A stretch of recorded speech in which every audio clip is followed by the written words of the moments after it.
Hello and welcome to Respect the Crit. I am your host, Ian Duncan. My pronouns are he, him. I will be playing Sonny Takasi, the merchant of the wasteland, and he's a ghoul. I don't know if you know that, but he's a ghoul. Hey. And joining me also this evening, or afternoon, I don't know, whenever you're listening to it for us this evening, please welcome Xavier Trudeau-Deschênes. Hello, I'm Xavier, and for me, it's night.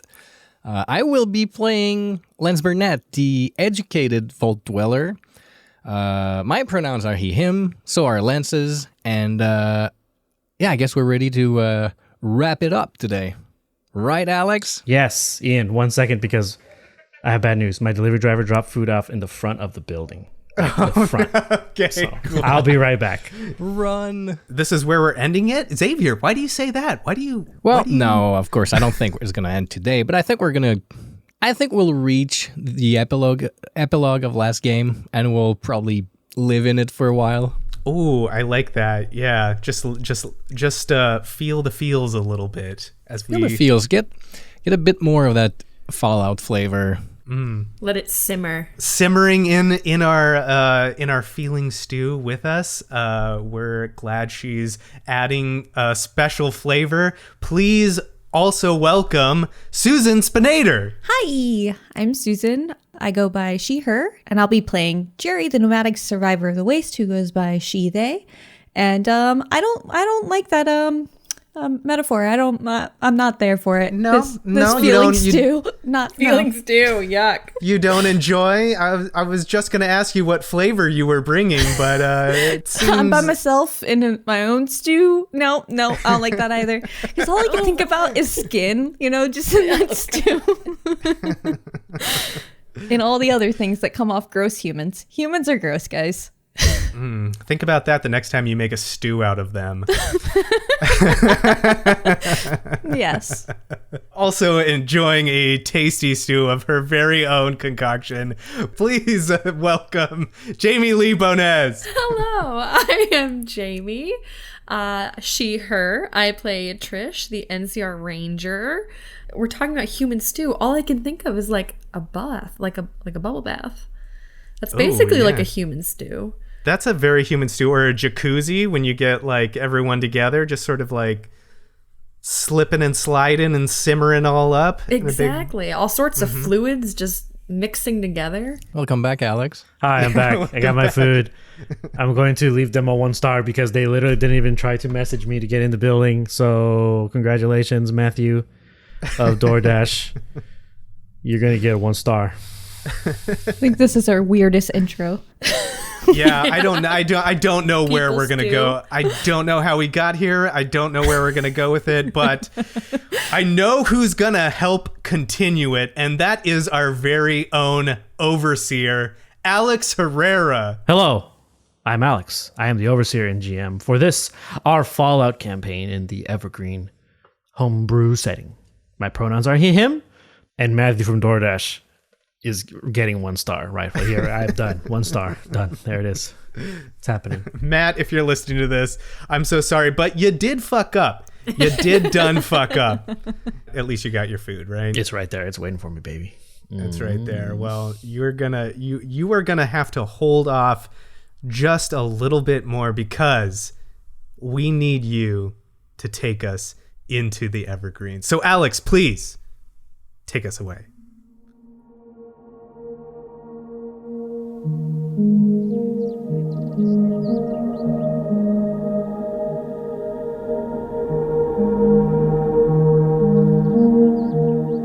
Gerry's eyes open slowly as her mind quickly realizes she's not home. The sounds, smells, and feel of someplace very unknown all rush to her in one quick wave.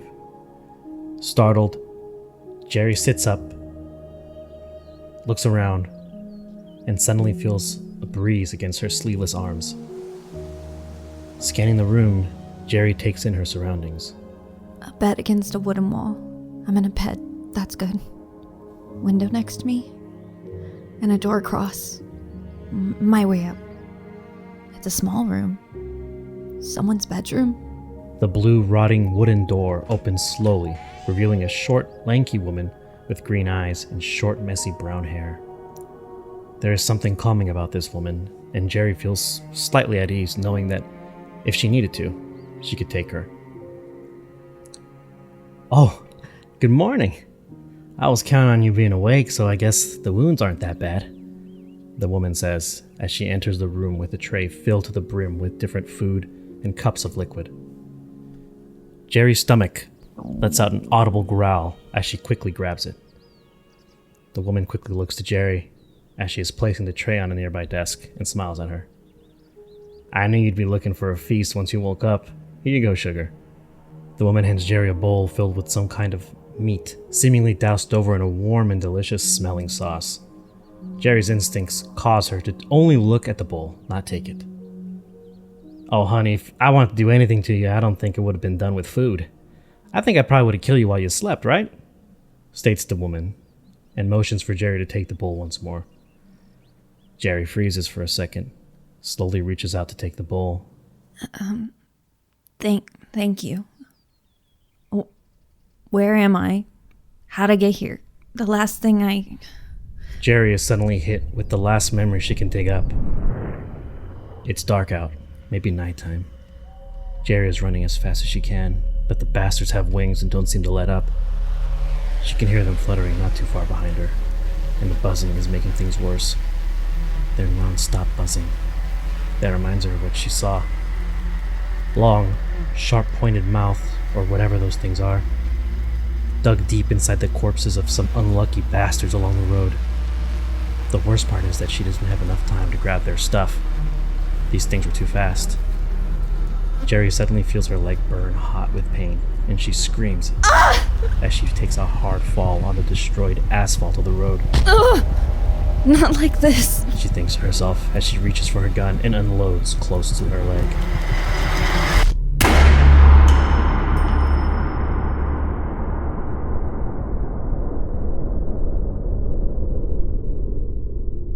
Gerry returns to the room with the woman. My husband and I, we heard a scream coming from across the lake. We got our gear and crossed, and we saw you unconscious. Craziest thing, though, your hand was still clicking that trigger on your weapon. We saw at least 3 dead stingwings and only 1 alive. I was about to drink from your head. Gerry quickly rubs her forehead, and then scans the rest of her head, looking for an entry wound. Oh, don't worry, darling. James took care of him before he could get you, said the woman, as she handed Gerry a cup with some of the very citrus-smelling liquid in it. Gerry wastes no time in eating the meal and drinking from the cup. If this did have poison or something else in it, it was the best-tasting death Gerry could think of. Now, let's start off right and proper. I'm Melissa. This is my home. We're right on the beautiful Holler Lake with my husband, James. And I got some neighbors, and the settlement has got some nice strong walls, strong guards taking care of us. As for you, darling, what's your name? As she extended her hand out. Gerry hesitantly reaches out her hand, takes it, shakes it, and says, Gerry.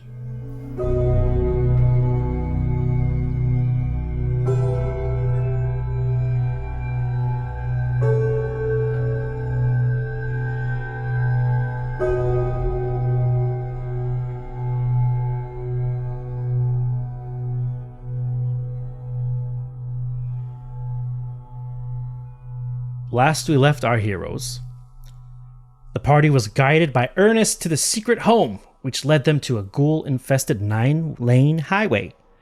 Following a dangerous and deadly chase, the party safely reached the small boat Sam and Ernest were hiding in a destroyed boathouse. Headed north towards the last known direction of a young couple fitting the description of Marcos and V, we now find our wasteland adventurers on the murky and choppy waters of this Lake Union, I believe in the mid-afternoon to early evening hours of the day. Captain Sunny. Captain Sunny, ahoy! Hard to starboard. I don't think they know what that means. Right. Oh, is it? Good. Okay, so Sunny, you're driving the boat, huh? Mm-hmm. Guess what we're doing? We're gonna make a roll here. Oh, okay. Oh, Because there is a skill called pilot. that's why he's doing it. Dang. Gerry, this is why you should have driven the boat. What's your pilot? Nothing. Oh, I should have driven. We're gonna call this We're gonna go with what it says here. Default perception pilot, please. DC of 1. Oh, I should have done this. DC of 1, okay. You got it. So my perception's 6, which is pretty good, but that's just over like what, 25% chance of 25%, success. yeah. Don't Little worry, bit. we have all these luck points that you can use. Oh, Oh, right. wait. No. that's Wait a right. minute. Oh, Jerry could have used it. God, and I should be driving. It's a good start. Okay, okay, so is this like, because not that I'm trying to argue, but I have driven a boat before, and with little to no experience, it is pretty easy, unless this is like real choppy water. Is that what we're talking about here? Is it just like real chop? It's getting pretty rough, yes, I would say. Okay. Also, Okay. when's the last time Sonny the ghoul, Sonny the person, has even set foot on a boat? 100% never. Yeah. Okay. All right. Okay. I'm gonna do this. I'm not gonna. I'm not giving you any action points though. I forgot You're to not even getting any. start him off. Yeah, I forgot to start him off. All right. Going for a 6. Here we go. Hey! Dope.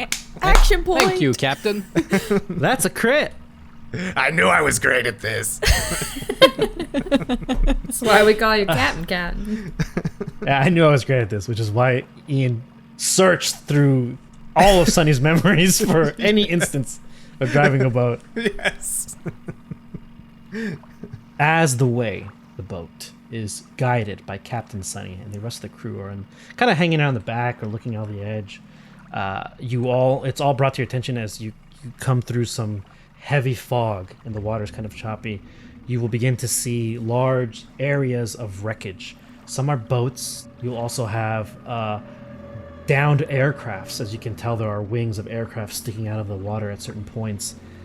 As it drives north, everyone can see through the fog a series of lights, really kind of faint orange lights, as the sun has begun to set now. The fog even thicker at this point.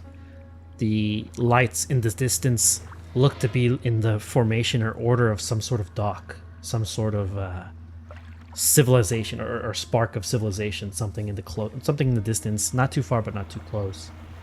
The motor of your boat, however, is very loud, the engine of the boat, as it's continually to chug and power you guys through here. How would you like to approach these lights? They're about probably 200, maybe 350 feet away, coming in close. They're coming up close as well. They're coming in quick.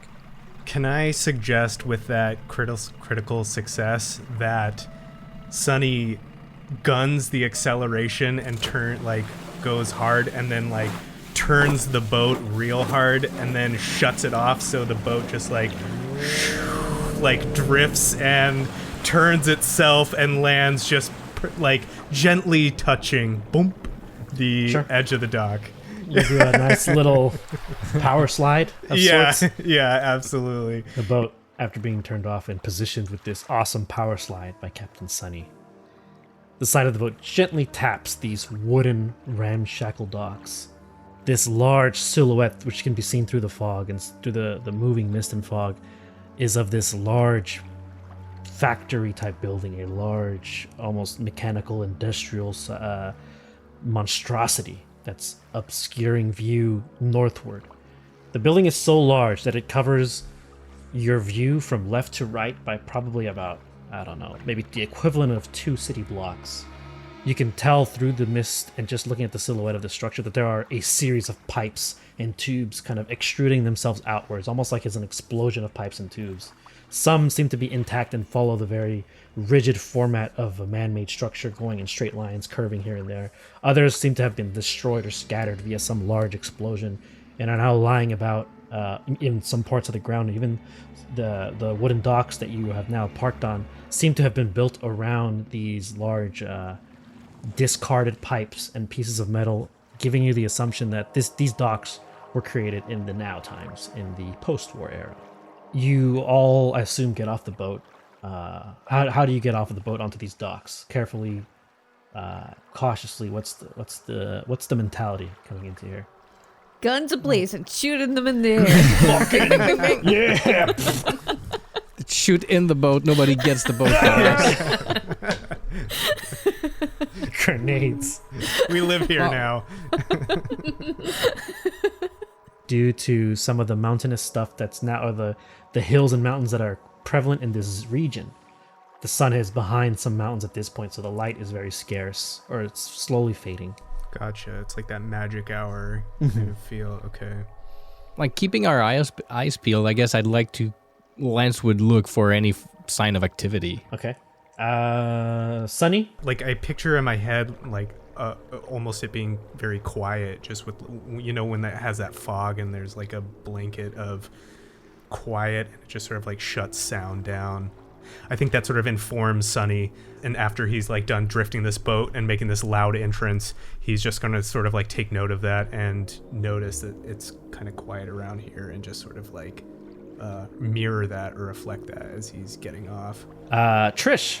I think Trish would cautiously get up onto this dock and is going to probably go not very far ahead, but a little bit further into the dock and sort of do a perimeter check, or what she would consider a perimeter check, even though there's this obscured area. Because it is so eerily quiet at this time of day, it feels a little off to her. And Gerry? Gerry is going to take out her pistol, just have it ready in her hands, and deftly and silently step onto the dock and towards the end of it as well with Trish, and just listen very intently. I tie up the boat too. Thank you. Yeah. There we go. Smarty I feed the horses. Smarty. You step onto the wooden docks, and you can see Trish move into the mist just a little bit as she moves along the wooden docks northwards of the group. Not by much, but by enough where you feel she's getting a kind of like an advanced scouting look.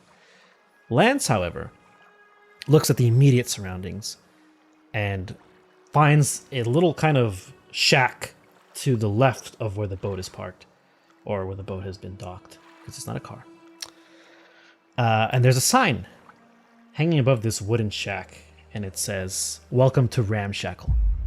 Lance looks at the sign and notices that one side, the right side of the sign, seems to have what looks like fresh char or singe along the edge. It is a sign made out of wood, and upon closer inspection, Lance realizes that this structure also has some char, some singe, some burn marks, and then he looks further to the right as his eye follows what looks like a series of burn marks, and then eventually bullet shells, some dry blood, and begins to follow this trail northwards, kind of in the same direction as where Trish is going. The mist and fog slowly clear as Lance moves, almost as if nature itself were opening up this view to the party, and Trish probably sees this at the same time. There is a small settlement, or was a small settlement here. There are buildings made of wood, some sheet metal, pretty light material compared to the settlements you've been to before. But that's not what catches the attention of the party, as all of you are now coming together into the northern section where Trish has advanced a little bit further ahead of you guys. You are in the presence of a destroyed settlement, a freshly destroyed settlement. There are char marks, as mentioned before, on buildings in the ground. There are small active fires, which were the lights you saw from the boat. Every now and then you'll see maybe like a lantern hanging with some sort of kerosene lamp that's barely hanging on to the lantern post. Structures that are half destroyed, and in the distance you can hear the sound of what seems like laughter at first, but you can't really make it out, and then it dies off. And then everything goes back to that extreme quiet as the four of you now stand in the middle of this settlement, this destroyed settlement of Ramshackle. Oh, I imagine like it sort of like comes out of the mist as we move closer to it, like it sort of appears there. Is this a settlement any of us was aware of? I'm going to say no. This is a settlement none of you knew about. It's probably, I'd say the first one to actually kind of pin it down would be Sunny, because he's never been, I don't believe he's been this far north. Probably not across the lake, not across the lake too much, yeah. But on all the maps that Sunny's ever seen, all the trade routes that he's ever seen, this town wasn't on them. So it has to be new. Some group got together and said, we're going to make this place. This is something new. The name also implies that, like, it's a group of most likely scabbers or traders, just because it doesn't have a homely feel. It doesn't sound like something that's supposed to inspire hope. It sounds more like, hey, you're checking into this place because you're on your way to somewhere else. And these people, this location particularly, seems like a place that a group of investors, quote unquote, would set up to try and, you know, collect on people passing through on their needs, you know. As Lance walks around kind of analyzing, he steps on something and crunches, and he looks, and it's a series of broken Nuka-Cola bottles leading out of a larger structure than the others that still has a roof kind of over it and has an interior still there, but the walls have been blown out, burnt out, dry blood again. This looks to be the remnants of some kind of shop. Like, I'm looking around. Lance is looking around at the group. He puts his finger to his lips after hearing the laughter at the end of it, and kind of like looks for a nod from everybody, kind of like we're on the same page. And he's going to start looking for clues. He'd make his way inside that shop you were describing. Some movement in the left side of your eye at the left side of you catches out of your peripheral vision, and you look over. Underneath what looks to be some sort of chair, like a half-destroyed chair. You see there's a gap in what looks like a floor, like a section of floor and the ground, making this large empty, as if almost there's somebody in a hatch. As you can see, a pair of eyes looking at you from underneath the hatch. Lance would raise both hands. We're not here to cause trouble. If you need help, just let me know. Lance's voice carries at least far enough where the group hears him speaking and turns around. You hear a small voice. No, hide! What are you doing? He'll walk closer to that person with his hands still up slowly and kind of like lower and lower to the ground, still talking as low as he can. What happened here? So the group is all inside the ruins of this shop, I assume. Yeah, but she would like stick to shadows with her gun out and keep an eye on whoever Lance is talking to and an eye outside. Yeah, probably the same thing that Gerry's doing. Definitely have my weapon out and am sort of looking again into this mist, trying to decipher what could be out there. Got it. Perfect. Again, the voice. No, stop talking. Hide somewhere now. And just as quickly as he speaks this voice, you can tell it's a frazzled man. You just see the little latch go down into the ground. Lance will stand back up to his feet. He'll fasten his boxing glove tight, and he'll sort of kind of shrug to the group like, shall we move on? You don't want to introduce us to your new friend there? I don't think he wants us here. So, Trish, as you're looking into the mist, I need you to give me a perception. Okay. And as she's doing this and they're having this conversation back in the building, Trish is going to think to herself, what could be out in this mist? What could cause this kind of damage to this entire settlement, this building that is in ruins now? And now I'll roll my perception. Perception, call it perception survival. Oh, perception DC survival, okay. Let's call it DC 2, because there's fog and this movement or whatever's happening out here is happening pretty far. Well, gotta do it. Nothing to it but to do it. Got one. Just one. Just one? Just one. Got an action point you can use. Yeah, I'll do it. Okay. Oh, We got that nice. action point back. Hey yo, That's hey, great. yo. Worth it. Worth it. Oh, that's right. For the Dab on listeners. you. Dab on the haters. Yeah. That's a mom dab. Yeah, it is.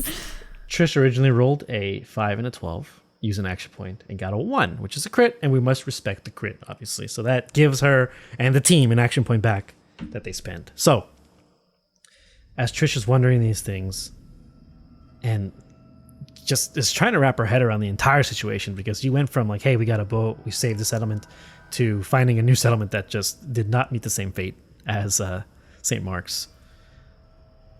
She focuses her eyes on the back, probably the base of this large mechanical metal monstrosity of a structure in the back, and she sees 3 silhouettes walking casually forward. But at this distance, these silhouettes are very large, almost 8 to 9 feet in height.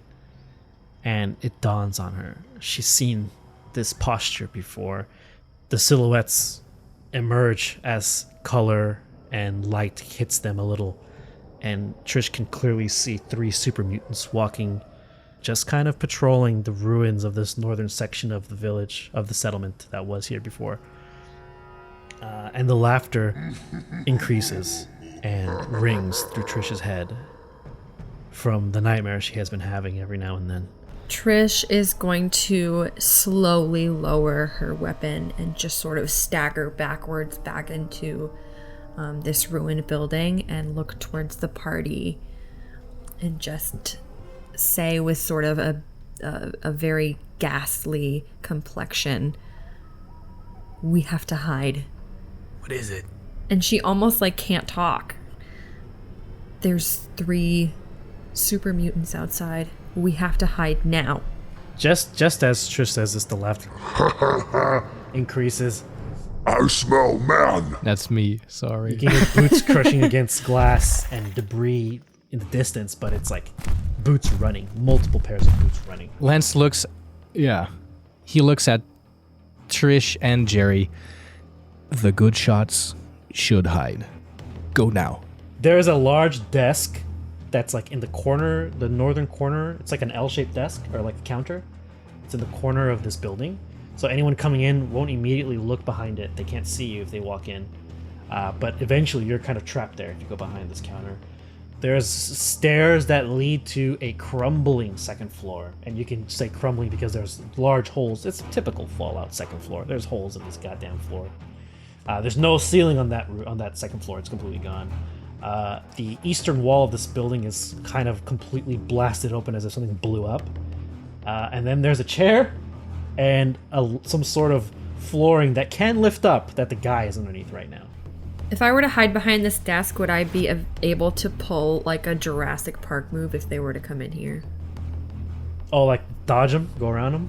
Like as they're going this way, I'm going that way? No, because the opening is on one side. It's on the eastern wall side.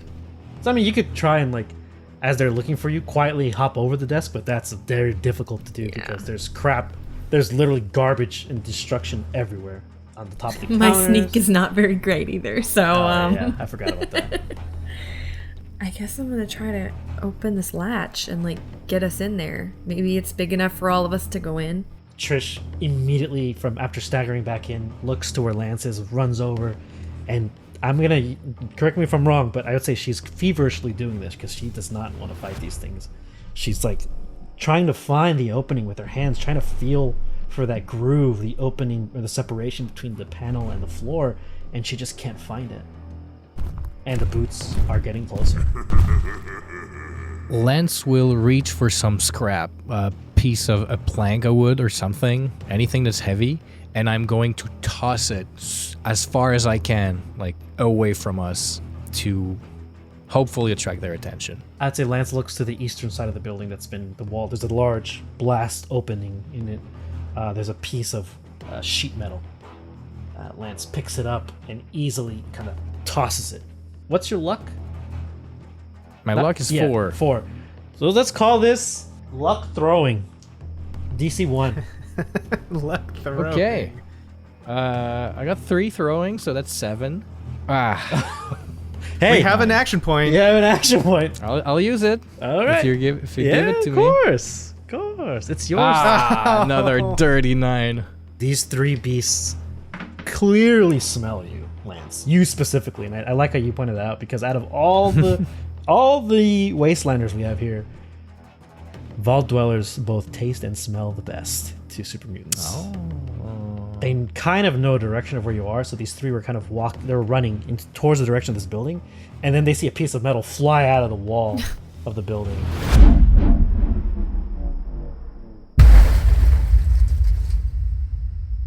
You hear them. In there. I'm gonna start running outside. Lance exits through the blasted. I'm gonna assume you exit through the door, not the giant blaster hole on the east side, but like the door is on the west. So you go to the western corner and come out, and you're out there with your glove, and you see these 3 large, deep green skinned, 8 to 9 foot tall, hulking monstrosities of humanoids standing there in patchwork armor. 2 of them have in their hands these large 2x4s, essentially with a handle, so they're wielding 2x4s like they're nothing. And then you have one with this large, looks like a pipe bolt action rifle. The super mutant sees you and begins loading the weapon. I need everyone's initiative, please.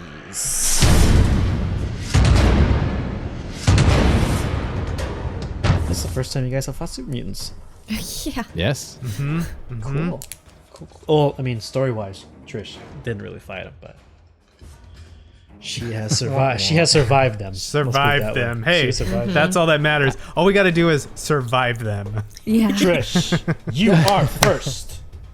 You are currently, I'm going to say you're currently kneeling down. You're not on your knees. You're not prone. Scrambling with your hands to look for this opening. I'm gonna run to the desk for cover. You run, hop over. You're still it's still the same zone. So Yeah. I was going to tell you what I was going to say is to make this a little clearer. I'm going to count 3 zones. One zone is the destroyed store itself. Second zone is probably like the area immediately outside, so 10 feet around the building itself. And zone 3 can be the docks. And so I know where we are. They are outside, so they're in the second zone. Correct, yes. Okay. Trish jumps behind the desk, the counter, I should say, the L-shaped counter. The closest entrance to you is the door on the western side, the main door of the structure. Okay. And because we're in different zones and we're in like a building, I wouldn't be able to, like, I probably can't see them right now, can I? You cannot. That is correct. You cannot. All right. Then I suppose that is all. Gerry. I am potentially going to do something dumb. Well, Gerry will. I said hide. Okay. But Gerry had this talk with Lance and he has to be the one to survive. So that's going through her head. So she looks to the stairs upstairs. It's going up to that ramshackle where she could probably definitely leap across and find somewhere. But then she looks and sees Lance run outside and hears the laughter of these super mutants. And hears their steps getting closer. And she sprints outside. So now she can move up to 2 zones away. And she actually goes past Lance and to the docks. Oh. And then turns around with gun out and then yells, "Lance, get to the boat!" Oh. Nice. You're making this very difficult for me, but I love it. Everyone's in different zones. Yeah, And I forgot about the upstairs. That's it for Gerry? She's just going to be at the docks and shouting at Lance, get on the boat? Yeah, that's her major action, so... Sunny. I bang on the floor and say, "Open up!" Save us! Okay. Surprisingly enough, you're going to hear the voice underneath the floorboard. I told you to hide! I'm trying to. If you don't let me in, they're gonna get us both. Before your turn ends, the hatch opens up. There's a small ladder, probably going down by about 6 to 7 feet. And then down in there appears to be some kind of tunnel system. And you see this guy in there. He's looking up, this shaggy black hair, this brown and green kind of leathers that are patched together.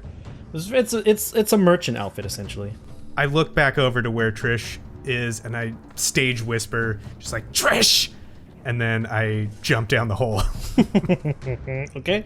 It is now my boys. Super mutants. So Lance, you're in the same zone as 3 of them. Great. So first one is going to come up to you and try and whack you with its board. Target number I'm looking for is 13. So that's a 20 and a 17. That's a complication, and we must respect the crit. We must respect the crit. The first super mutant swings wildly and just whiffs as Lance just leans back. So I'll give you some options, Lance. Do you want him to get his board stuck into the side of the building itself, or would you rather him be going prone? Yeah, I want to do some sort of like judo maneuver. Maybe I'll just like use his weight to just make him trip. Swings, misses, and I'd say Lance just sticks his foot out, and the super mutant just falls on his ass, or on his face, I should say. so he's prone. The second one swings with his board at you as well. That is a 6 and a 10. That's right. All right, let's see where he hits. Right arm. Do you have any defense on your right arm? No, I think that's my broken arm.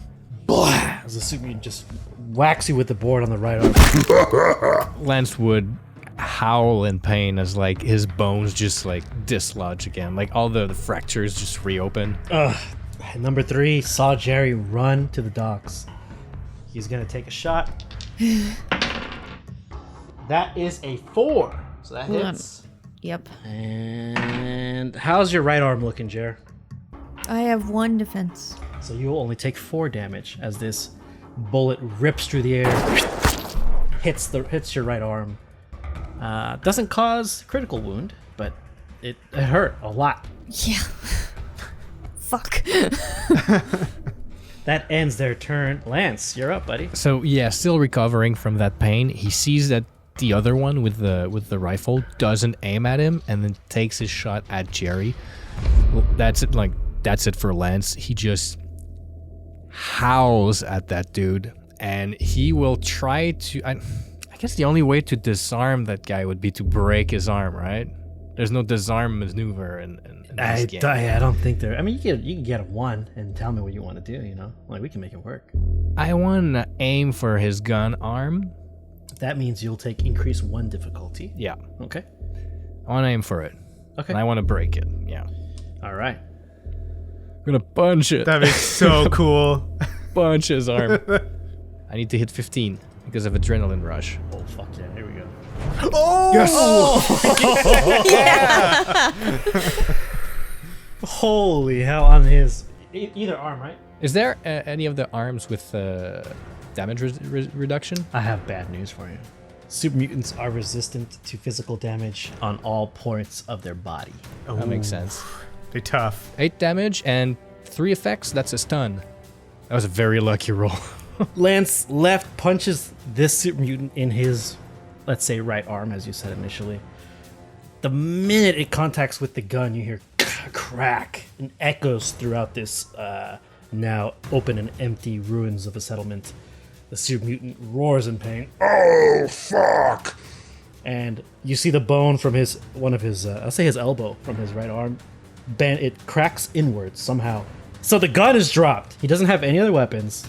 No, there is a board on his back, but he's not grabbing it as his arm is broken and stabbed him in the chest. He's just... Those are very good super mutant noises, by the way. I have been practicing. They're very good. Don't even need to like change them. Yeah. Bethesda hired me as a voice actor for super mutants. You don't need to edit my audio. I'm here. Just make a mod. Modiphius, if you want to do some audio books, holla at your boy. What's up? And after that, Lance look back at Gerry, and he will use his move action. And he'll go as fast as he can with his arm like limping at his side, and he will kind of get right in front of Gerry, plant his feet like firmly on the ground, and turn around and sort of like shield her with his body. How fucking anime of you to do this. Thank you. Lance is subbed, by the way. Lance is not dubbed; he is subbed. Hell yeah. There you go. Hell yeah, brother. Legit. Trish, you are up. You are behind the desk. And this hatch is still open, yeah? Yeah, it's wide open, and Sunny just jumped down.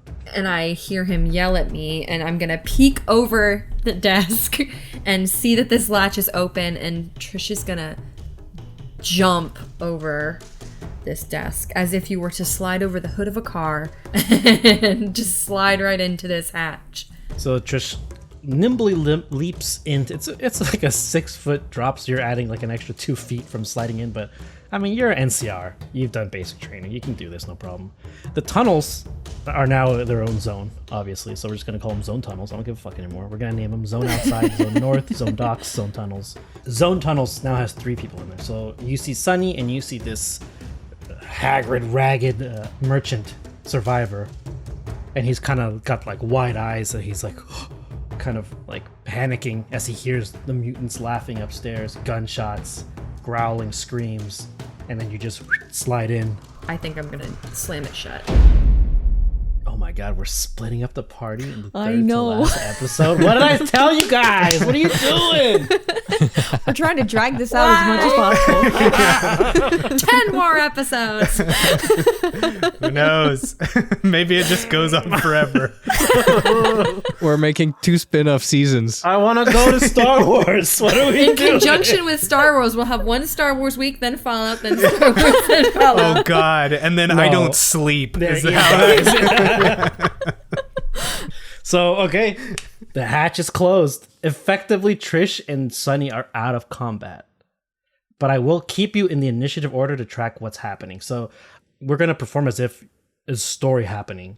But you're going to be doing it in turns because in real time, Gerry and Lance are still dealing with the super mutants up top. Got it. Which brings us to our Jer Bear. Breaking down the mechanics of what Jerry's going to do. Minor action, interact to untie the boat.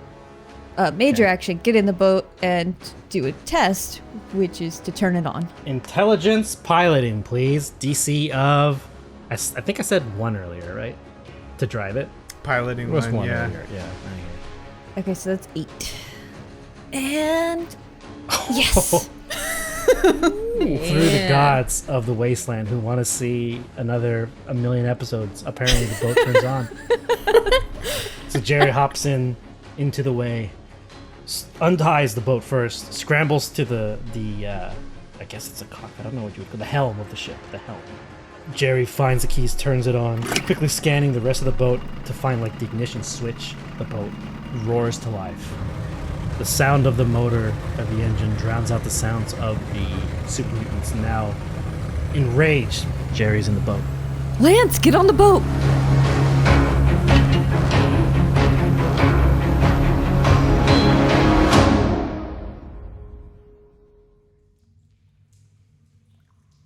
Sunny! Just to give you guys a point of reference, if you ever played Final Fantasy IX, they had this thing called Active Time Event, which was like a story that was happening separate of what was happening from what you were doing currently in the game.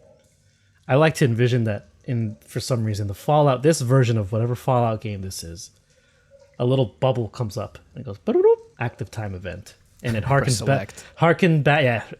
back to our Final Fantasy campaign. And it's this weird hybridization. And we hit select and our screen goes black. And now our screen comes back to life with the light of what looks like a kerosene lantern in this now dark tunnels, where there is a haggard-looking merchant who has survived the destruction of Ramshackle, now faced with Sunny and Trish. And Sunny, it is your turn, but this is, keep in mind, collaborative storytelling still. I look around for anything that would be useful to defeating super mutants in this tunnel. Is there anything, or is it just a tunnel? Just a tunnel. However, there's something gross under your feet. It's like it's very small at first. I would call it hundreds of year old human wastewater. It's a sewer. It's a small sewer. like sewage drain of some kind. Okay. I bring my hand up to my my nose slit, my non-existent nose, just go, "Oh!" And I grab this guy and I say, "Where do these tunnels go? Do they come out anywhere that we can get behind these super mutants?" It comes out in the power plant, and he points down north. So the tunnel's going in 2 directions, north and south. You got anything in here that can that can help? You got munitions? You got guns? You got anything? No, I got 2 of my employees up there, and they're in danger. there's nothing down here. It's a tunnel I would use to sneak out of the settlement and cheat on my wife. Oh my god. Fuck you, dude. Is there anybody else? Is there anybody else left? No, just me. I look at Trish. I'm like, we gotta get back up there. We gotta find a way to get around behind them. Maybe we can go out through the water or something and catch them there. Okay, we can't leave them behind. I thought they were gonna come, but Oh, that's Gerry. that's Gerry. She just takes initiative. She's a real initiative taker. Love that about her. Hate that about her. Let's go. So you're going north. We're going the opposite direction of the because it sounded like, correct me if Oh, I'm wrong, south. You wanna go south. Yeah, it sounded like the tunnel just goes to the plant, right? Like the industrial plant. To the water, yeah. Yeah. That doesn't seem like there's a good place to like come up out and like get around behind him. So I guess we're going to somewhere towards the water. So maybe we can flank him or something. Okay. I want to tell you, Ian, you are now also making this. You're extending the episodes. I'd like you to know that. Okay. I can sleep at night with knowing that. Okay. All right. Okay. Trish and Sunny begin moving south in the south direction of these tunnels, where the water seems to be flowing in that direction. This continue. I don't know. Yeah, it would still have like some remnants of human waste from eons or like hundreds of years ago, because it's a larger system at work here, but it's flowing in one direction. Did that guy stay behind? I mean, are you guys bringing him with you or no? Does he have anything on him? Does he have any? He has a light source. Oh, I snatch it out of yeah. his hand. We need that. We need this. Oh, you can't leave me here. then you're coming with us. We gotta go. And he turns around as you two leave, and the light gets like it fades further and further away. Right before the camera loses absolute vision of him, you can just faintly see him turn around and run towards you guys. Wait for me! His feet splashing through human waste. Yeah, that's the end of my turn. I'm just swearing down the thing, saying you promote someone out of internship, and this is what they do. God damn it, Gerry. Our active time event ends, and we return to the familiar sounds of a static radio in the Fallout universe, adjusting to find the proper tuning.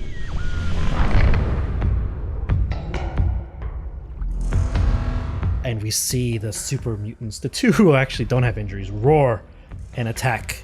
Actually, they have to move, so they'll move into attack Lance. The first one moves in and attempts to swing at Lance. Oh, 15 and 16. Those are not 13s, so miss completely. Second one. Hold on. Wait, maybe I missed the sentence though, but one of them was prone. Doesn't that require a move action to stand up, and then you can't move twice? I blew it. And the gun guy, he did get stunned, right? Yes, he is stunned. Okay. Oh man, can't okay. even take a turn. All right. Yeah. How do I get out of stun? All right. It's just for one turn. Oh, that's fucking whack. Okay. They can still. Yeah, the that's- only thing they can do is they can spend action points to take additional actions. I have 5, so I'm gonna spend 1 to hit you. But wait, what? Oh, he's got a his board. I One think you got to good spend hand. 2. Well, I'll spend 2. Of course, I'll spend 2. And it's an additional. DC of difficulty. Additional okay. difficulty. Okay. Unarmed strike. That's a 13 and a 20. So no, that's a crit for you guys, and we must respect the crit. That's a 20. So he swings, because the target number is 11. He swings wildly. What do we believe that this fumble is? Complication? Complication. Thank you. He swings too far, and he kind of slips off the dock between the boat and the dock, and just like Yeah. Let's see. he'll have to get out of there. Yeah. Hope you can swim, buddy. I like that. I think that's cool. I like that he misses the punch. What if he falls and he like falls over, but he falls into the boat? Oh. But that sounds like a complication for us. Yeah, that that's sounds true. That's true. But that's cool. But I have another one. Like because I kind of wanted to do something with the docks in that way, because of that complication. Like one of the planks of the dock just breaks under his weight, and he's kind of like he falls inside the dock, kind of thing. Maybe not completely.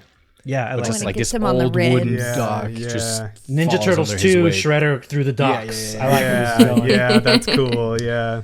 So he winds up with his only good arm, and the dock, you just hear the wood splintering and breaking, and he falls straight through the sharp edges of wood, scratching his body as he goes through.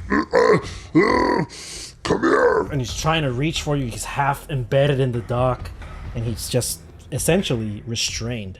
Right, he can't move from there. But that's good. That's good. I like that. That's the end of their turn. Lance, you're up, buddy. Oh, well, I got a parting gift for him. And he's gonna tell him, Hope you can swim. And I'm gonna punch him in the face. All right. Are you aiming for the face, or are you just punching him in general? Punching. Just punching. Just hoping.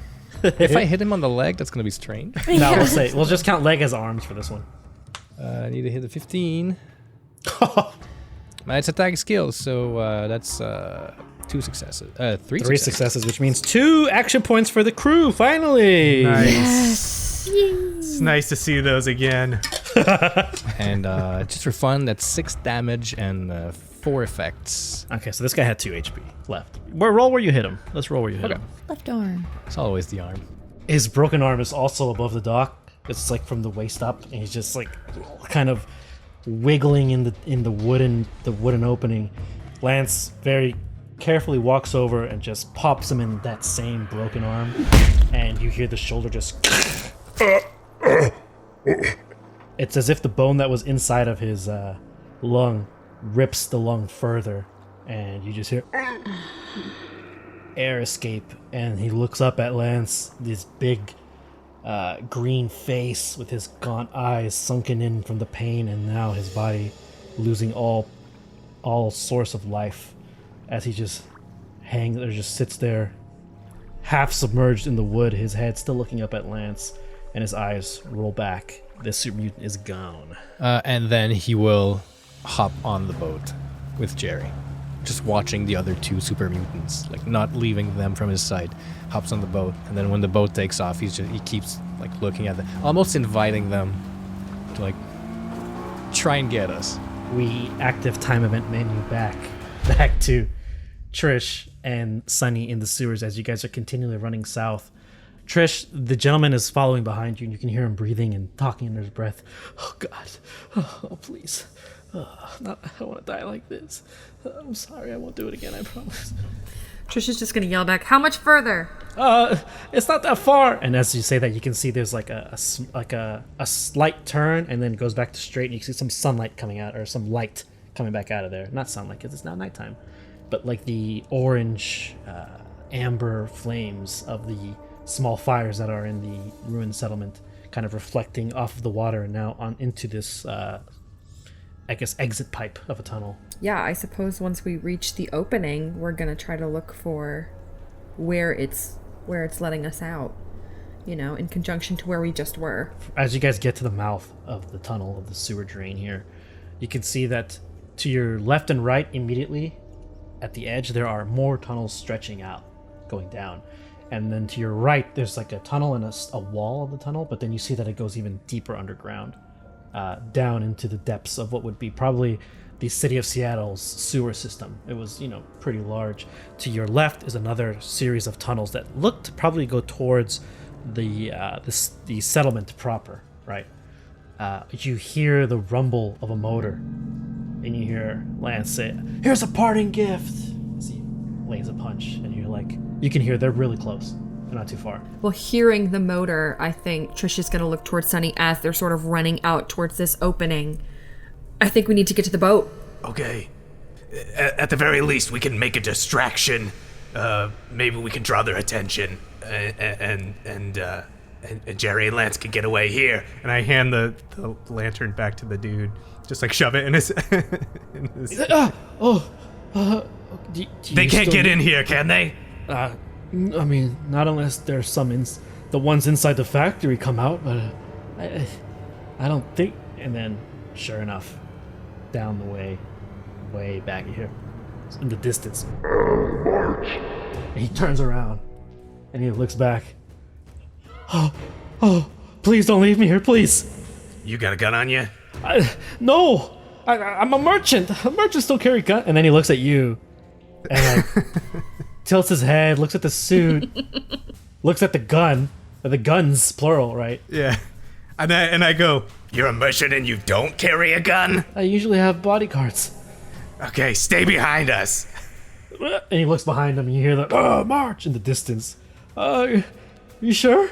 Unless you want to go back there with them. He hears more super mutants roaring, gunfire, boat, engine, and then he turns around, turns back to forward, turns around again.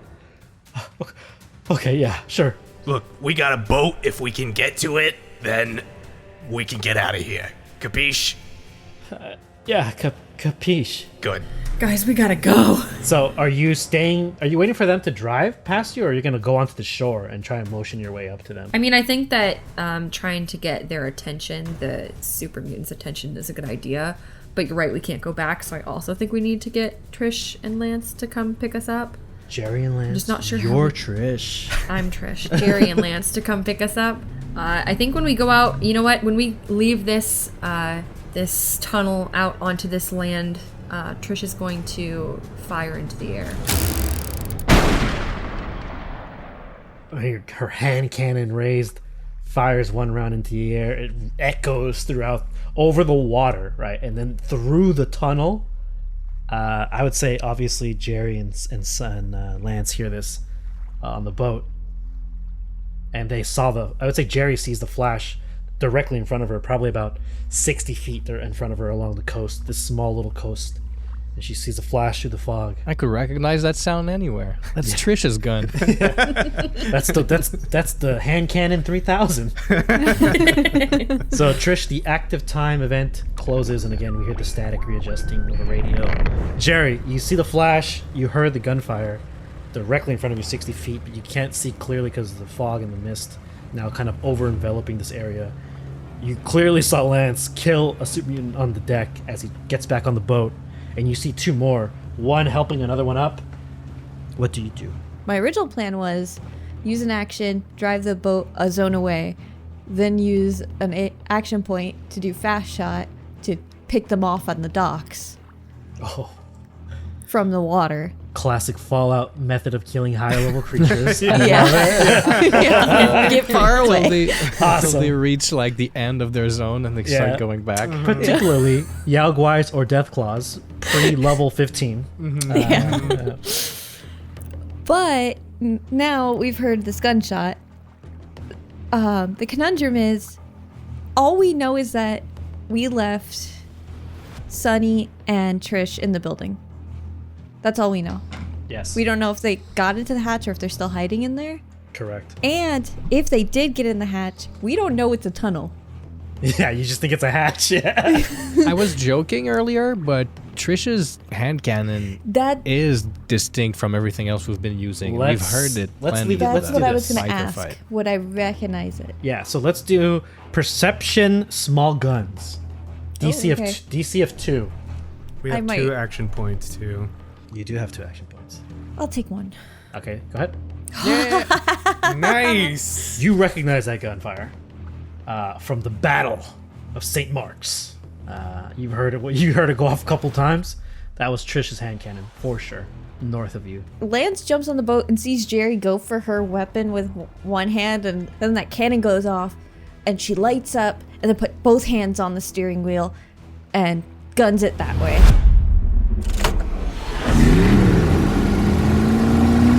Towards the hand cannon. Lance like, braces himself on the side of the boat where like the turn is happening with his good arm. The boat engine and the motor roaring as it goes forward. I would say you reach, by the end of your turn, you reach right there. You see, now the fog clears, you can see this large tunnel opening. You see Sunny, you see Trish, and you see the merchant, the shaggy merchant on the coast, on the edge of this coastline. Get on the boat! So, Sunny, effectively, we can end combat on your turn because this is you guys getting onto the boat. If we're getting on the boat, just for story's sake, can we make it as we're driving away that those other mutants that we heard in the tunnel start to Oh, like? I got a plan for this. So. Yeah, I get on. Or probably Trish helps Sunny on the boat. Yeah, I'll lift both of you. Yeah, into yeah. the- Help us on. I see that Lance and Jerry are okay, and I go, oh, I knew there was a reason I hired you both. We got more coming. Sure enough, as the boat begins to peel away, I would say Sunny, everyone except Jerry looks back. Oh, and then there's a stranger on the boat now. This shaggy-looking merchant who, as he gets on the boat, and Trish helps him on, obviously, he's like, oh, thank you. And as the boat begins to peel away, the super mutants screaming, Come back! and you look, everyone except Jerry looks back into the tunnel, the opening of the tunnel. They see super mutants, but they also see something else very interesting. They see the attention of super mutants is on them for a second until one of the super mutants falls forward quickly and goes flying back into the tunnel somehow. And the rest of them turn, and a series of fleshy tentacles emerge from the opening, wrapping themselves around the super mutants, picking them up, slamming them against the wall, against the shore. One basically grabs the head of one and drowns it in the water before pulling them all in. A series of about 7 or 8 tentacles come out quickly, ferociously, and pull them back in. And the last thing all of you hear, besides the engine of the boat humming and roaring, is the sound of a super mutant getting pulled away.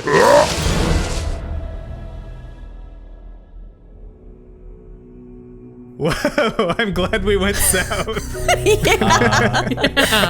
Hey, Hey man, those are It's Seattle back. sewers.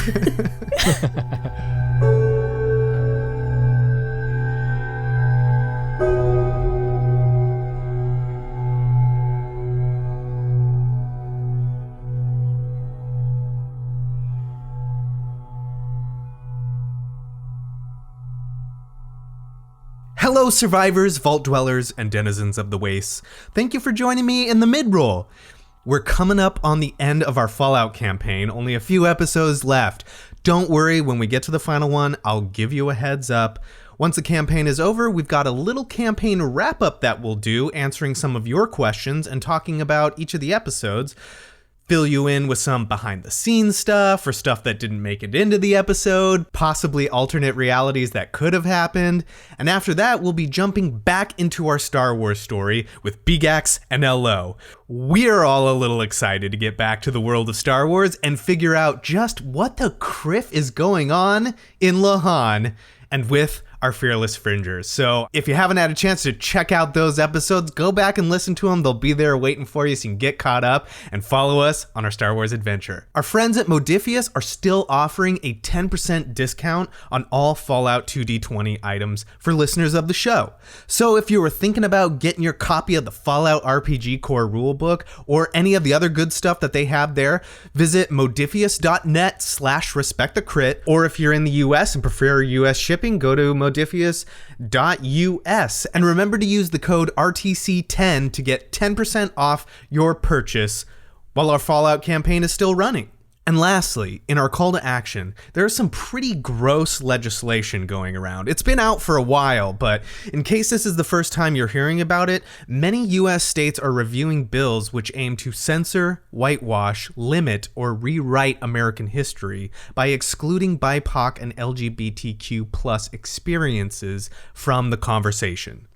These GOP-backed bills, called divisive concept bills, use broad, vague language to exclude ideas about race and sex that challenge the dominant narrative of America's founding and history.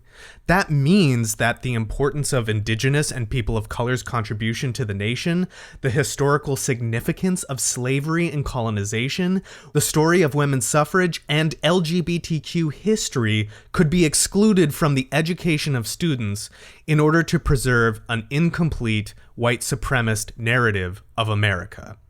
These bills have shown up in Arkansas, Louisiana, South Carolina, Missouri, Tennessee, and also Ohio, Michigan, New Hampshire, Indiana, and Iowa.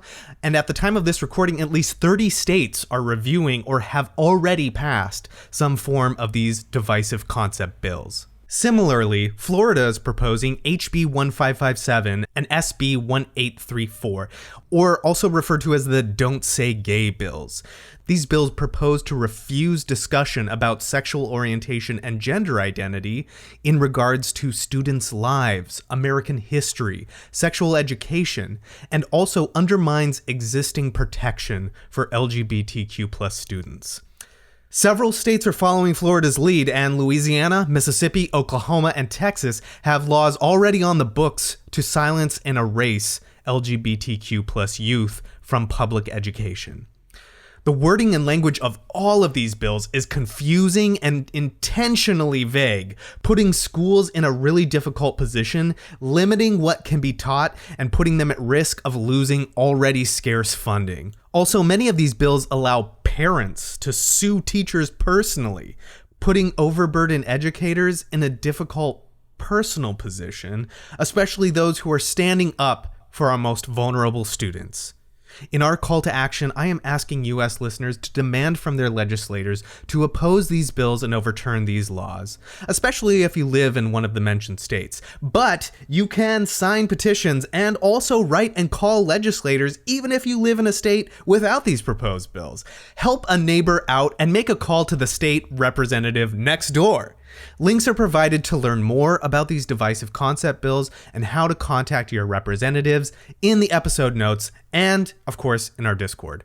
Also, you can visit Equality Florida at act.eqfl.org to oppose the Don't Say Gay bill and message lawmakers to do the same.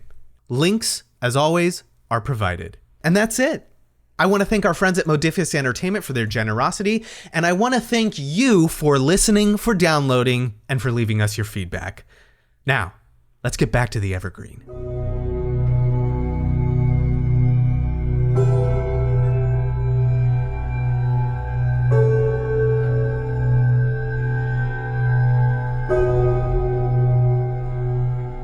Where are we going with this boat?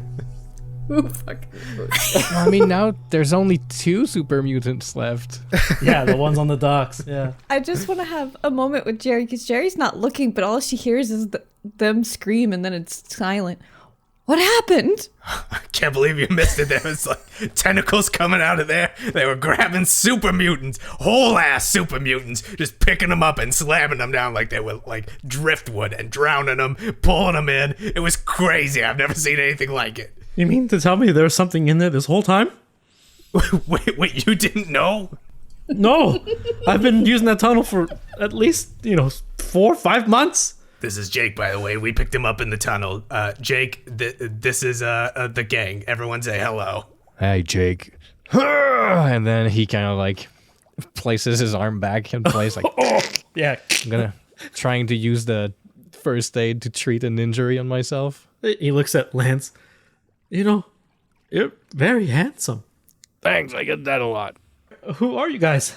Where did you come from? We came from the mainland. Look, we're looking for people. What the fuck happened here? I don't know. It was all fine. This morning, no problems. It's just the next thing we know, there's like 35 or a lot of these. I don't know, an army of these mutants. I knew that they were in downtown. I just didn't know they were over here on this side of the Evergreen. Like the bridges are patrolled. Aurora Bridge, the one coming from Brotherhood territory. Normally they're up there, but maybe they abandoned post. I saw one of those vertibird, the Brotherhood ships, one of the little ones. Saw it fly clear over this morning around dawn. They were going north or something. Looked like they were in a hurry, and then a few hours later, those guys just marched into the settlement. Killed everybody. People, ran through the factory. Some got away, and he kind of looks down.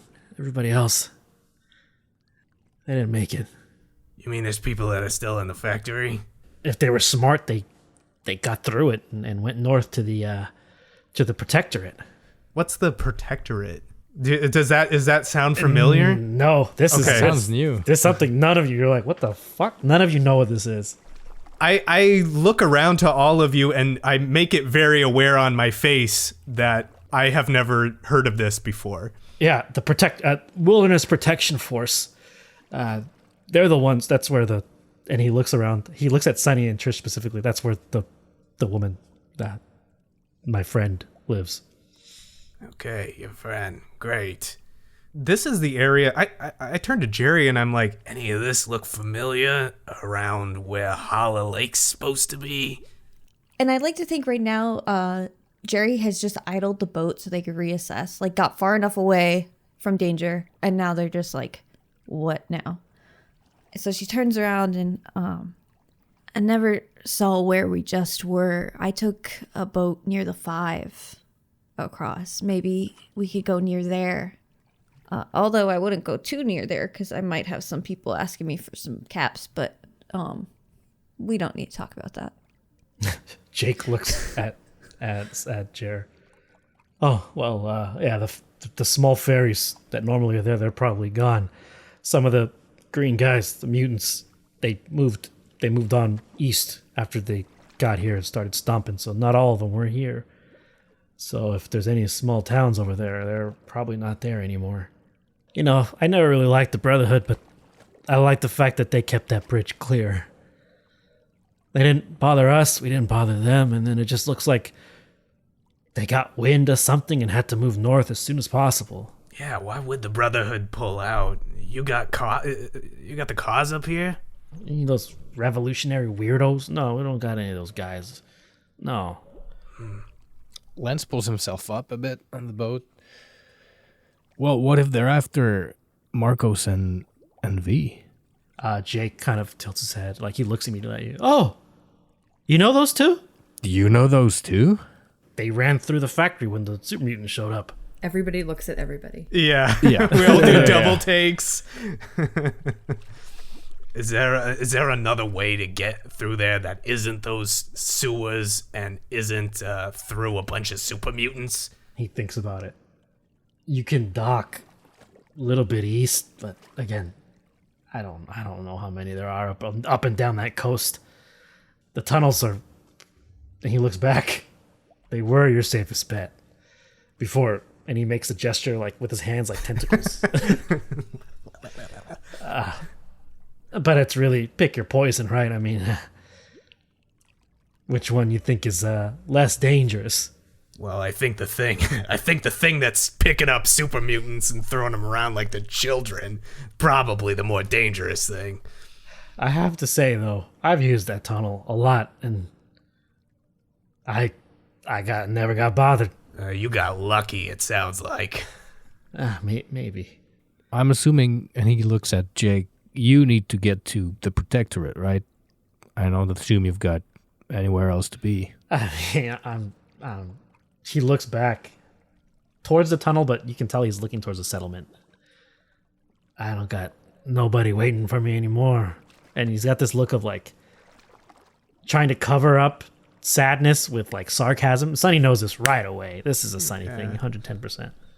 Oh no, hold on. I'm seeing if I have anything in my inventory I don't want to give him. $3. Cats, I'll never give him that. Fuck off. I was gonna go for like pork and beans or something. Jake does speak up after the chuckle. I mean, if you go through the tunnels, I could guide you. I've been through them numerous times. If you go east, I'll probably split from you there. Go somewhere else. I mean, assuming the mutants don't eat me, but yeah. How many super mutants were in town? Because as of right now, we know there's only 2. There were more inside the factory, or the power plant. That's the thing. A couple of them split off and chased Marcos and V and the others that went through there. And a couple of them stayed behind and picked people off and burned everything and ate people. Well, it sounds like we either sneak in past something we don't know what it is to try and rescue people we don't know what state they're in, or we go through the front door hoping we can get around a bunch of super mutants. You said there were how many? Oh, I mean, there was a whole bunch of them when they came over the bridge, and nobody could put up a fight against what I saw. Well, it seemed like they picked me out of the mist real easy. Feels like they smelled me. I don't know how to take this, but I don't know if going through the whole thing would be smart. Maybe these mutants just got very unlucky and attracted that kraken. Is it a possibility that the kraken squid tentacle monster thing was only going after the super mutants? I mean, you said that you've gone through that tunnel in numerous amounts of times and never had any trouble. Well, to be fair, I've also never fired a weapon in the tunnels before. So maybe you woke it up. Maybe that's why everybody's heading north and they're trying to get away from it. I don't know if any of you really know the Brotherhood, but they don't back down from fights very often. They've only done it one time. And when they did back down, that's when us independents got to, open our gates again. Is there a way we could see where the Brotherhood outpost, or like where they were guarding that bridge? Like see if they left or anything? Oh, you want to drive by the bridge? I mean, yeah, you got a boat. Are you gonna sneak into an abandoned Brotherhood outpost right now? That could be nice. That could be interesting. I could extend the duration of this show. I'm not worried about that. I'm not worried about that right now. I'm not worried about that. I like turn to Gerry and I'm like, you want to take us around to that abandoned Brotherhood post? Maybe we just poke our snoot in, see what we could see. I mean, at the very least, if it's abandoned, we got some possible loot to help us fight to get to Marcos and V. Jake instantly, whoa. They get real finicky when you take their stuff, even if they're not there. But You don't have to take anything. yeah, fair point. Scratches his head. Fair point. Okay. He looks at Sunny. I mean, I'm assuming you know where the Aurora Bridge is. Oh yeah. I can guide us there. All right, take us around, first mate. Look at that, you got another promotion. At the end of this scene too, like I just lean over close to Lance while he's busy and not looking, and just like give a little sniff to see if I can smell what they're smelling. I wanted to do it too. Yeah, we both lean in. It doesn't smell like anything different. It just smells like Just his natural manly aroma. a musk.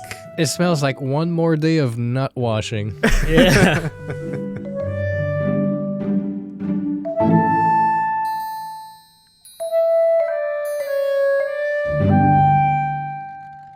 Gerry drives the way on a westward path across Lake Union. Easily, you spot a large bridge, what looks like Brotherhood territory, which you can clearly make out because they have barricades erected along the shoreline so that nothing can park on the shore. However, beneath the bridge, the Aurora Bridge now, with the hanging banners of Brotherhood of Steel, you see that there is a column with a small section where a boat can position itself and dock. And there are a series of ladders and platforms that lead up into what looks like a hatch that is closed. You can all see that there is nobody on the bridge, and there's no activity on either side of the bridge. It is now officially night.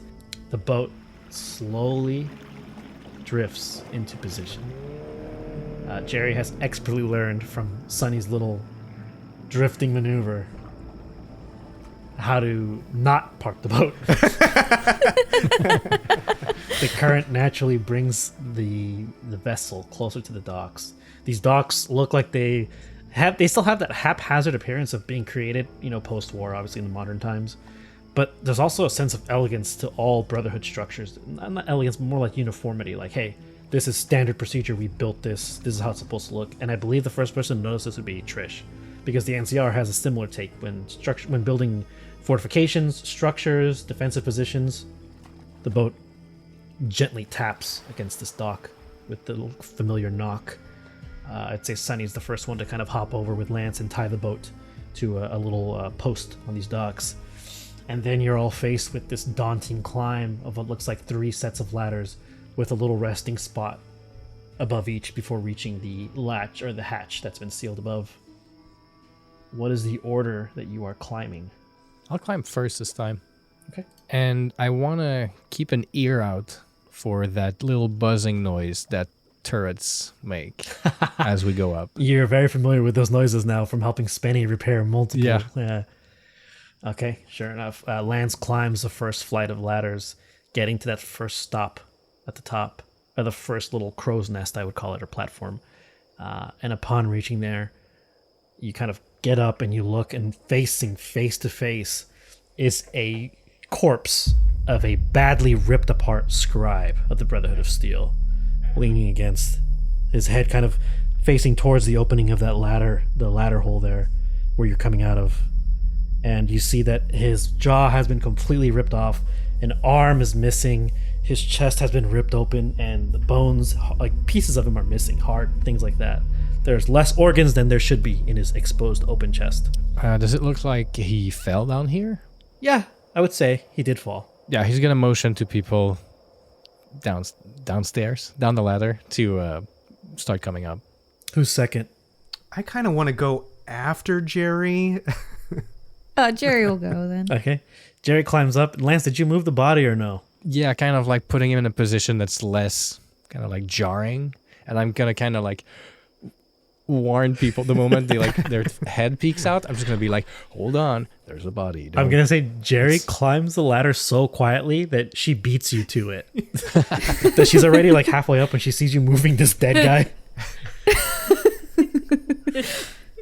That's not what you think. That was quick. I didn't eat him. Oh my God, there's a dead guy up here.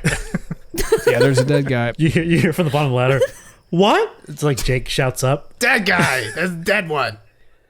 Trish, they are being very loud. Oh, God. In this dead quiet water over the waters of Lake Union. Well, Trish isn't going to yell back because she doesn't want to make more noise, but I'll say something once we get up there. And I do think she wants to go last. Okay, cool. So Each time, just to make sure, in case somebody does fall, I can try to. Perfect. As Trish gets up the ladder, Jake is like, oh my God, what happened to him? He died.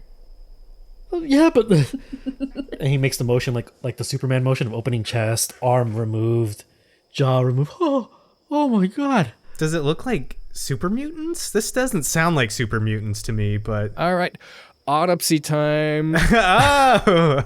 I guess medicine for old Lance. Sure. Give me a medicine intelligence check, please. DC of 2. Well, I'll buy an action point, please. Well, not buy, but use an action point. DC 2, 14.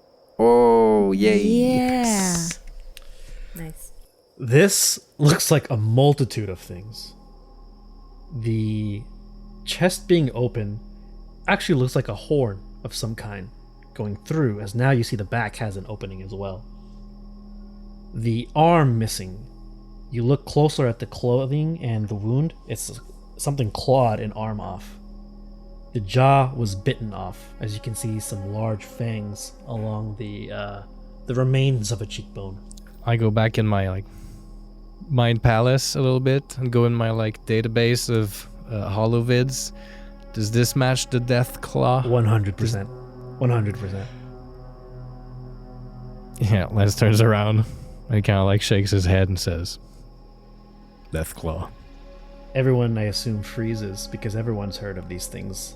And as all of you are processing this, you hear the sound of water dripping, like a stream, a very small stream. And then the strong scent of urine hits all of your noses as you turn to face Jake, who's pissed himself. Jake, you're just gonna make yourself easier to smell. I should have just... I should have just let the super mutants eat me.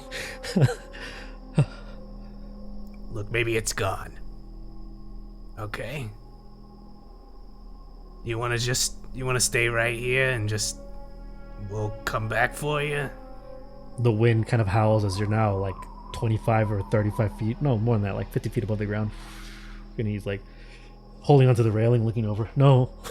Closes his eyes. No. I'll go with you. Yeah, we just need to be real quiet now. There's probably going to be more dead bodies, so don't be shocked. Okay. I'll go first.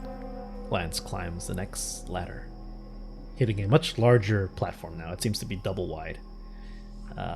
Here, there are more signs of some kind of struggle that occurred above them.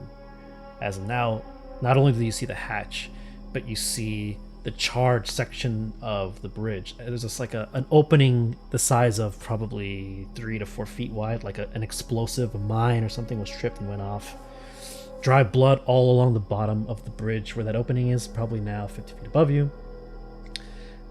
And you can see on this platform, this double wide platform that goes around the podium or the support beam, that support pillar, there are 3 bodies. No armor, no knights. Looks like a group of scribes were left to guard this section. and they failed miserably at their job. Some are ripped apart, very similar to the guy down there, but others appear to have clean cuts across their arm, like across the arms are missing, heads are missing, but they're cut by some sort of like a machete or something with a blade of some kind. But that's not what catches your attention. The big thing that catches your attention is the sound of something large on the bridge itself making a rumbling. And as you stand there, the first one being on this double wide platform with the ladder leading to the hatch that's closed, but the opening of the explosive damage there, you kind of position yourself carefully and you're able to look clearly above into the opening, and you see this large, black as tar skinned leather. It's rising up and down as if it's breathing slowly and calmly. Do we see... I'm assuming we see a bunch of bodies. Do we see anything, like, around here that's worth getting into any of this trouble? So Lance is the first one up, then Gerry. As Gerry climbs up, what do you do, Lance? I tell people not to come up. I'm like pointing at the opening. And I'm like just pointing like right there. It's there. So Gerry would see and hear Lance whisper this first. How would she pass it down to the rest of the team? Game of telephone. Yeah, basically. Gerry looks down to Sunny and just shakes her head and points down. I look down to Jake and I just go and draw my hand across my throat and point up and then shake my head. He like, you can hear his grip on the ladder tighten, and he looks down to Trish and he goes, he whispers, we gotta get the fuck out of here. And Trish, being behind Jake, is having a hard time breathing. The pungent smell in the air, and is just going to sort of look past Jake up to the rest of the group and sort of get the message and start to slowly, very quietly go back down to this first platform. As you're still up there, and I assume you're waiting for everyone to get down. You want them to be safe before you go, correct? Yeah. As everyone continues to descend, you look around on this platform, and directly across from you, right underneath where the opening could possibly begin, or is like parallel to this section of the platform, there's a box, a crate. And on top of the crate, there is a pristine condition laser rifle just sitting there. Couple these little energy cartridges next to it. I'm going to wait for everybody to be in the boat or very close to the boat, and Gerry to be in a position to just start and leave it. And I'm going to try to, like at that moment, I'm going to try to sneak and grab the thing. Gotcha. I imagine, though, once we get down to the first platform, we'd all be like, yeah. So Gerry's just like looking up. look up and wave them down. Like, come on, Lance. And Lance, you're still looking down. You can still see them. Yeah, I'm gonna do the ignition gesture with my hand.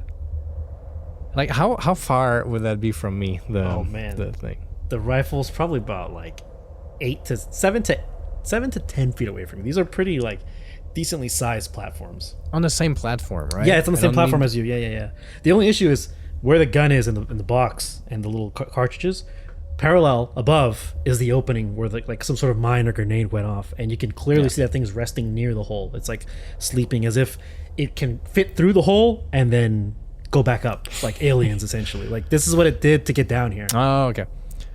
Damn, maybe Gerry should have done it. Gerry wasn't first on the ladder. You could call Gerry back up. I'm not really good with energy weapons anyway. You're just gonna leave treasure behind? I can't. We've been doing that the whole time. It's time to play a TTRPG, right? Episode 13 or 14. Yeah, it's time to play. It's time to start. It's time to start. I'm gonna try to pick up the trapped loot. We do have 3 action points. I will use all of them. Agility sneak. So that's 2 extra dice then, right? Yes. Agility sneak, DC of 3, please. Oh my god. Oh, fuck. Okie You doke. can always just jump off the platform, though, into the water. That would be sick. How high is the platform from the water? You are up there. We're talking like about probably 80 plus feet, I think. That's a If very... that's not the actual height of the bridge, please don't yell at me, okay? I'm just making estimates here. Okay, let's roll it. I got 4 dice, baby. And I gotta hit 8. Gotta hit 3 8s. Here we go. Holy is happening? What are the even chances? That, for everyone at home, is 4 4s. Oh my god. What? I'm gonna take a picture. This is going on my Instagram. We can review. Crazy. What even is this? Ow! That's insane. I'm having feelings. I'm feeling something. Are you going into the feelings stew? My icy heart is melting. Holy His dog crap. grew 3 sizes that day. Oh my gosh. So we got an action point back. You did get one back. Lance carefully ninja crawls, right, across this steel-plated platform. His boots, which would normally cause this metal to ring out, even slightly, make no sounds whatsoever. It's as if the spirit of every assassin, ninja, thief, rogue from across the multiverse converged and went into his very being and granted him the ability to become a ghost. First thing he grabs are the little energy containers, putting them in his pouch. He grabs a laser gun in a very unfamiliar fashion. He's not one to hold laser rifles, and places it, I'd say, in the bag as well, so it kind of hangs out a little. Not enough room, but enough where it can be stored carefully. Retracts by walking backwards down the ladder, almost as if he just effortlessly knew where it was, and begins to descend. For drama's sake, I'm gonna burn my 3 action points. And I'm gonna say that as Lance reaches the middle platform, essentially, Gerry and Sunny are on the platform. Trish and Jake are down on the dock near the boat, keeping an eye out above. Lance comes down, and Gerry, you can see him, big grin on his face. He's got the butt of a rifle sticking out of his bag. Gerry, knowing that we still need to be quiet, God, she whispers to him, awesome, fine, let's go. He nods emphatically. And as Sunny's about, at the docks and you guys begin going down, you hear barking on the opposite end of the dock, of the bridge. I'm sorry, the northern end of the bridge. Our camera motions upwards quickly towards the view now of this giant deathclaw sleeping on the bridge. Its eyes shoot open, and it moves so quickly across this bridge and snatches this dog up. It has no time to react, and all you guys hear is the whelp of a dog, and then bones crunching, flesh being torn, meat being pulled off, and then it's a sniff that everyone can hear from their position down there. The loudest. This Deathclaw's long snout and its nostrils flare up as if it smells something fresh. Something fresher than irradiated dog. Something that smells delicious. I gotta do something about that. Something that smells like uncontaminated human. And all you see is this metal edge of the bridge, like a gate from the Brotherhood that was set up, fly off the bridge, clear down into the lake. Probably about 20 feet away from the boat, splashing. And this black, leathery head with horns peers over the edge of the bridge and looks directly at the group, who are now all assembled. I would say Lance got his way down there. Looks right at the group, snarls, roars, and you see it turn around quickly, and its tail whipping over the edge of the bridge. Its tail extending clear, like 6 feet over the railing, whipping back and coming in, and you can hear this thing climbing down through the hole, slamming against the metal, tearing its way down these ladders.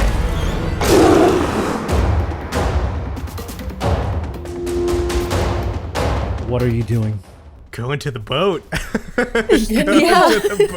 Like without stopping at any moment, just looking over our shoulder. It's like, Gerry, go, go, go, go, go, go. And then Lance would probably take the weapon he just picked up, and as he's running, he'd probably like try to pick it off. So this is gonna be very difficult because essentially it's weaving its way through these platforms, so it has cover at times and other times it doesn't. So let's call it odd and even, shall we? The first shot you make, is it an odd or even number I'll be rolling here? It's an odd number. That is correct. That is a 15. You take aim, you fire. The laser flies up, zapping this thing, like I would say right in the neck, sternum. Just, and the first shot you take, it seems to sear it, and then its hide has this scar mark, and just kind of it fizzles up as if it's regenerating, and it continues down, goes down the next flight. Gerry, you get to the boat, controls, turn the ignition, you hit the ignition button, and we get the classic Star Wars sound of the Millennium Falcon failing to jump to hyperspace. Oh no. Oh no! Jake looks at Trish. Oh, we're gonna fucking die.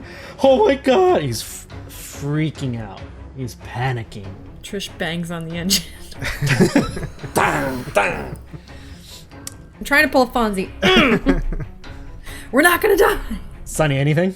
I'm gonna pull out that Magnum and try and shoot at it. Odd or even number, my friend. Let's go even. You're wrong, but it is a 1. That is a crit. Oh, okay. Does So that I'd still say- matter?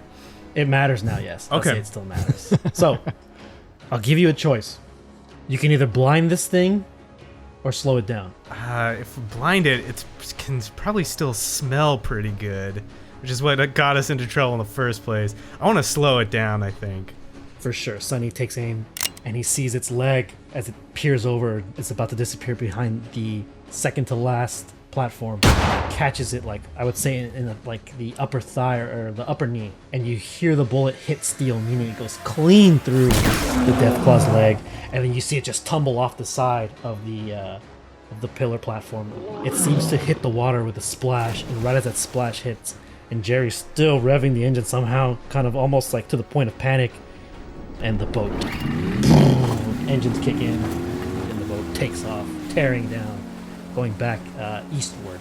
The rest of you see this creature trying to swim, struggling, growling, and as it becomes a small kind of silhouette amongst the very, very dark waters and the fog, you can hear it roaring, screaming, and you swear that at one point you imagine, or at least Sonny thinks this, he imagines that it calls out his name in sheer rage and anger.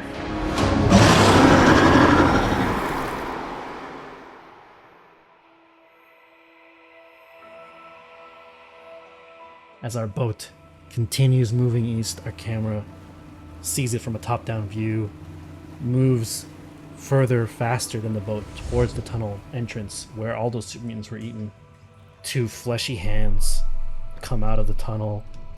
At first they appear to be a ghoul, but this thing pulls itself up, and it has the vest of First Hill Security, First Hill Sec, and an open, agape mouth, moaning, pulls itself up out of the hole and looks towards the power plant and shambles its way into the darkness. I guess some things never change.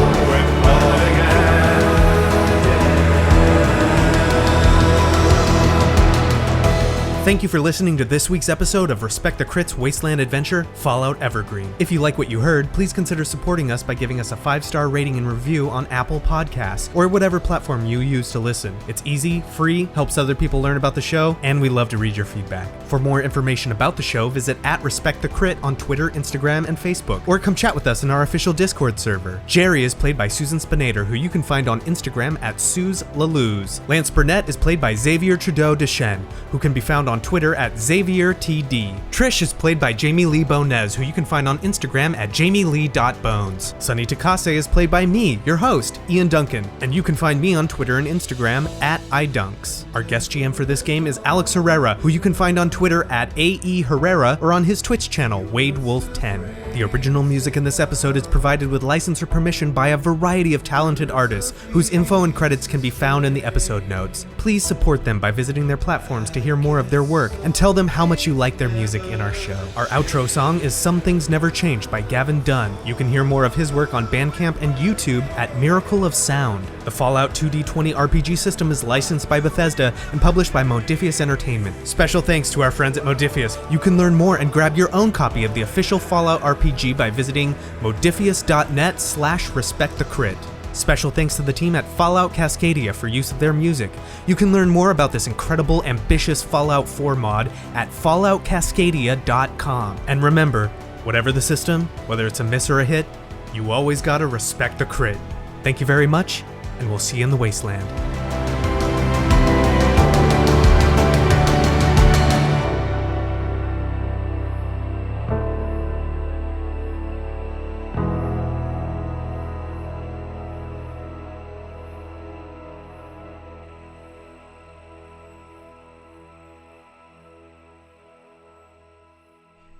I mean, and I'm sorry, all the real boat owners and fans of our show, probably like 2 people. I assume a button to turn the boat on. Once the ignition's been turned, boom. That's the way this boat works, so Yeah, I don't know. It's the Fallout universe. Yeah.